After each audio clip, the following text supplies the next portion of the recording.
So the 2023 Formula One calendar has been released. It is out right now. And boy, are there some talking points. Let's get straight into it. The first thing I'll say is that look how quick it's come out. The calendar has already been brought upon us today, thanks to the FIA, who released the 2023 F1 calendar for next year. And straight away, people, it's record-breaking stuff. 24 races will be taking place. Now, according to Sky Sports' Craig Slater, he says that it's going to be the maximum limit. This is the most that they can have in a calendar season, in a calendar season based on the regulations. So this is why 24 is probably the max. I know people have suggested maybe it might go more, 25, 26, even 30 in some cases. But with the regulations as they currently stand, they cannot go higher than 24. So with that in mind, we are happy to announce, this is what the FIA said, that they're going to be announcing 24 races, and it will be starting in March with the Bahrain Grand Prix. Will be kicking things off on the 5th of March, and the season will end on the 26th of November at Abu Dhabi, right? So when you consider that that's going to be 24 races within that condensed amount of months, and we still have our 3-week summer break in August. So you could technically say it's about 8 months worth of racing in total. What are your thoughts? Let me know in the comment section what you guys think. And guess what? There are some people who are making a return. First and foremost, China.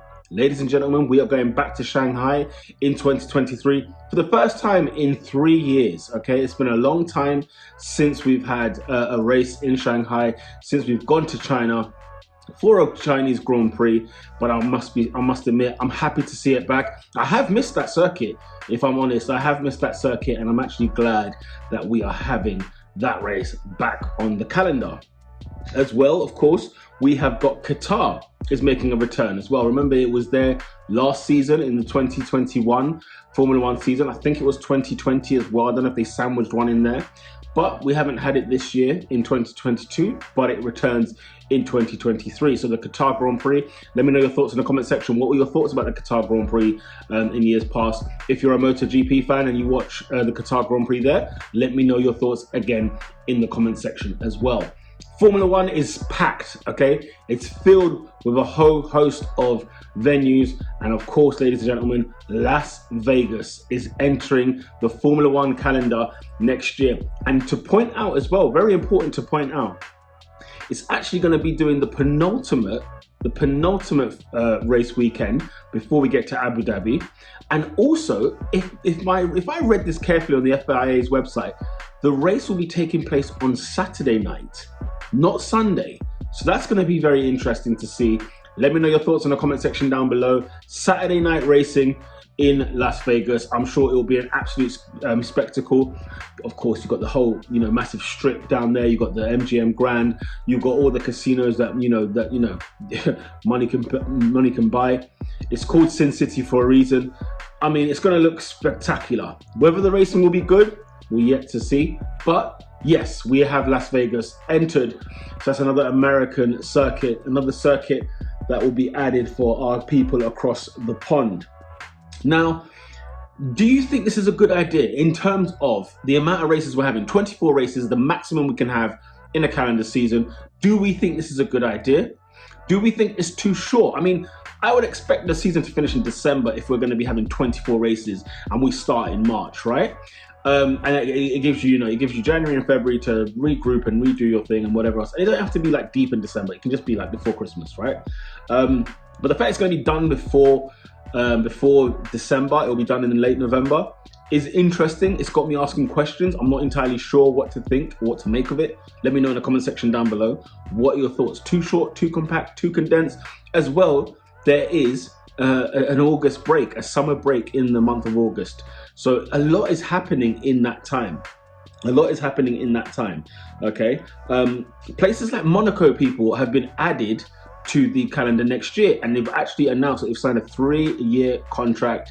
Let me know your thoughts in the comment section down below. Monaco as a spectacle, Monaco back on the grid, signing a 3-year contract. What's the good? What's the bad? Let me know your thoughts. Listen, Monaco is not a circuit for racing, but the glamour, the glitz, the way it looks, I think it has got its place in the Formula One calendar. I'm sorry to say it, but I think it should stay, it should remain. It's in one of the most beautiful places in the world. We need to have it in Formula One. It's kind of like the crown jewel of Formula One, if you will. It's kind of like the main diamond, if you will, on the crown in Formula One. So that's going to be happening as well.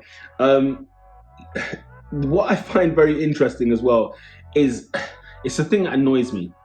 We're jumping country to country in terms of continent to continent. Nothing's making sense. At the beginning, we've got Saudi Arabia, we've got Bahrain, then Saudi Arabia. There's a 2-week break in there, but for some reason, Qatar has been moved right near towards the end of the season. You know, we've got to do better. We've got to do better in terms of our traveling, the way that these teams have to fly. We go to America, we leave, and then we come back to America. We leave, and then we're going to come back to America. So, for example, Miami Grand Prix, the COTA, Circuit of Americas in Austin, and Las Vegas are in 3 separate, like, they're worlds apart in terms of the calendar. They're not bunched together. Doesn't make any sense. We go to the Middle East and the Far East, about 3 times, 3 separate occasions. So Qatar, Abu Dhabi, Saudi Arabia, Bahrain, they're happening on 3 separate occasions, okay? Which doesn't make any sense whatsoever. Another thing that I did notice as well is Spain is now going after Monaco, when it's usually the other way around. Now, it got me thinking, first of all, let's keep it uniform. Let's keep it the way it used to be, right? But also, 2 boring races in a row is not good for the health. You know what I'm saying? It's not good for the mental health. So I feel like we need to sort something out there. We need to rearrange and change that sort of thing. One day, I'm actually going to do my own Formula One calendar. Comment down below if you'd love to see that, because I might actually go ahead and do my own Formula One calendar. This is what you should do.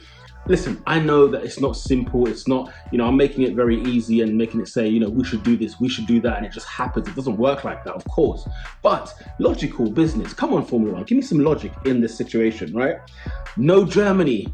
And that's hurting me, because Germany, whether it's Hockenheim, obviously, number 1, but Nürburgring, Hockenheim, wherever, like, we need to have you guys. Why don't we have a German Grand Prix? Bring back the European Grand Prix, where we can have a German race at least once in a year.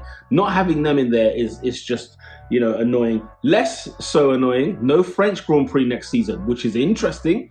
Let me know your thoughts in the comment section down below. Listen, it was a dud race. It's boring. It just looks lovely and nice. Yeah, I'm with that. Outside of that, though, my God, was that a boring race? And it's not really lived up to its excitement there. But there's all sorts of things going on here. Yeah, I don't know. I don't really know what else to sort of put on this. Formula One is having 24 races next year. What are your thoughts? Let me know. By the way, 6 double headers in the Formula One calendar season. 3 triple headers next season as well, alongside all of this. So the Formula One sport is growing. Listen, it's growing. It is getting bigger and bigger. We're going to more circuits, which means more racing, more coverage. I'm saying? The publicity of Formula One is going to grow more and more. But at what cost? What about the teams? What about the members of staff that have to, okay, fine, they might get paid good money, and who knows what they're getting paid, and they get to travel around the world, and I get all of that. But I work for a football club, and I understand the demands on a human being for a match day on one weekend, and maybe there's a midweek game, and then there's another game on the weekend, and that takes its toll. So imagine what it's like for people having to travel country to country, and I'm talking about, you're going to take me to Spain, and then we're going to go over to, I don't know, to Miami, and then we're going to go to, to Qatar, or we're going to go to Monaco, and then we're going to go to, what I'm saying? It's like none of it is making any sense whatsoever, so just things like that, where I just think, what, Formula One needs to do better. Formula One needs to do better. And, is it sustainable? Can we keep this going? Can we keep this on in Formula One? I worry that we're gonna sort of lose the element, and we're becoming a bit too greedy. We're loving the fact that the fandom is growing. We're loving the fact that there's growth in Formula One, and credit to everyone at Formula One. They're trying to capitalize on the growth. However, there comes a point where you think, is this greed, or is this you sort of relishing the opportunity? Which one is it? At what cost will Formula One have to pay? At the end of the day, look, it's unprecedented times for Formula One. I've never seen it grow the way it's grown right now. This is a good time for Formula One. It is good in terms of the sport, in terms of the recognition, in terms of the popularity. It's getting bigger and bigger and bigger. I'm all for it. I'm all for it. And I hope you guys are also for it as well. 2023, people, make sure you get your subscriptions with your Sky TV or your Formula One TV, wherever, your ESPN F1, whatever it may be. Get your coverage, because people, it's going to be jam-packed next year, and I cannot wait to get this Formula One season underway. Whilst we're still finishing this one, as I said, look, the calendar's come out early. Who knows? There might be a few chops and changes, you know what I'm saying? We're yet to see an African Grand Prix in this moment in time, and hopefully it might be coming down in the future.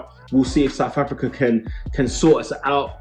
But until then, you know, let me know your thoughts in the comment section. The 2023 Formula One calendar has come out. Let me know your thoughts in the comment section below. I'm happy, I'm pleased, I am concerned, but listen, I'm happy nonetheless. My sport that I love is growing, and it's always good to see. Comment down below. Let me know your thoughts in the comment section about the pattern, about the way the calendar looks, and let me know what you would do. What would you change? What would you like to see? I'm gutted about Germany, but I'm happy to see Formula One healthy, filled with a lot of growth and a lot of potential. Until then, people, lights out.